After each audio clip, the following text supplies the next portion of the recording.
Well, in case you've lost track, there are now 9 Republicans and 3 Democrats who have officially kicked off their presidential campaigns, and we're not done yet. Governor Scott Walker and former Florida Governor Jeb Bush are expected to join the fray soon, and they're not alone. The director of the Marquette Law School poll, Charles Franklin, joined us with some thoughts on all this. Quick, name all 9 Republicans. I brought my cheat sheet along just in case you asked that, but I'm not sure the segment's long enough to name them all. 17 months until the election.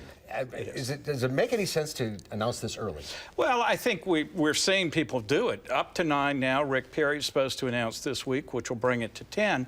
I'm counting 16 significant candidates if we include Donald Trump in that list.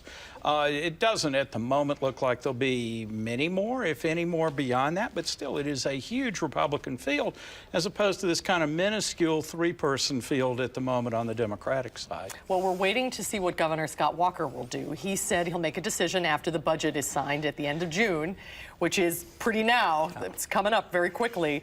Does that hurt or help him to wait, do you think? Well, the drama is certainly building as to whether he will run or not. I think the point here is that in the modern world of campaign finance, you actually have a certain advantage by delaying an announcement because your independent super PACs can raise money and spend it in ways that once you're a declared candidate, there are more restrictions on you. So Jeb Bush and Scott Walker are both in the same position of seeing no real reason to declare when they can still have the advantages of a more unfettered fundraising approach.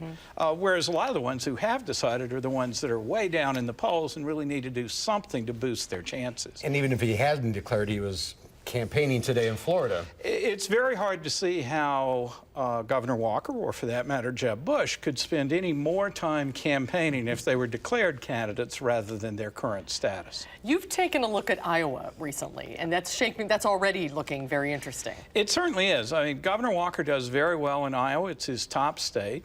But in polling that just came out this weekend from the Des Moines Register poll, Marco Rubio looks like if you put together first choice and second choice, Rubio would be a real contender. First choice is he's back in like 6% or so.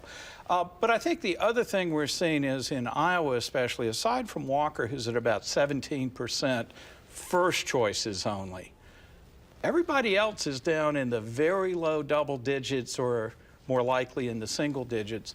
And you see it in the national data where nobody's getting over 13 or 14%. And so this is really not just a very crowded field, but among the top tier of 5 or 6 candidates, it's only 3 or 4 points separating the top from the sort of middle, if you will. And then we have these candidates down at 1% and 2%, Lindsey Graham, Carly Fiorina, and some others, who simply at this stage don't have the national name recognition to start to break out. But you have 6 or 7 in that top group. How do you break out of that? Well, I think largely we're going to see that wait until the first debate, which is currently scheduled for August, because that'll be the time that voters get to see these people confront one another and make their case while being critiqued by the other candidates. That's one way. Governor Walker already achieved one breakout moment by going to Iowa in January and standing out. And that really propelled his campaign in Iowa and New Hampshire. But in the latest ABC poll that came out today, he's actually the least known Republican candidate nationally among all registered voters, not just among Republican voters. So he's doing better among Republican voters, and especially in those early states. But for us here in the state, who certainly know who he is, it's surprising that he's just about 50% who say they don't know who he is. And winning Iowa is not a guarantee by any means. No. All right, Charles, I'm sure we'll see you again. We've got a few months. All right. Good to see you, sir. Thanks, Charles. Good Thanks. to see you.